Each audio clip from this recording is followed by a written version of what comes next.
Hey guys, here I have a 2007 Altima here that I wrecked. So today I'm going to work on replacing the stay, the headlight that was busted out, and I might as well replace the right headlight as well, seeing as that one's all cloudy and oxidized.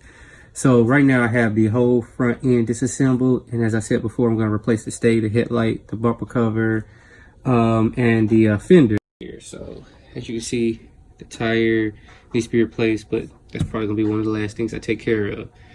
So you see the stay is bent, so I'm gonna go ahead and replace that.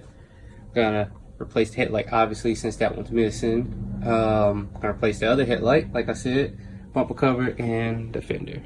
Car's completely disassembled, so let's go ahead and get started. Okay, so now I have the stay replaced right here. As you can see, it's bolted down and everything.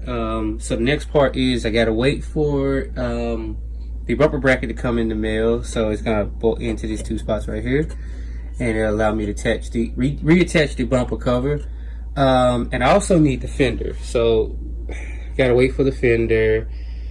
It's gonna come pre-painted. So is the bumper. So it's pretty much gonna be a simple process. During the wreck, also, this connector got broken, so I'm gonna go ahead and buy me a new connector, you know, splice into it, or just replace the whole connector itself. So just look out for that, guys, and that's it on this update. Thank you. All right, so last night I completed this project in about 2.5 hours in the garage.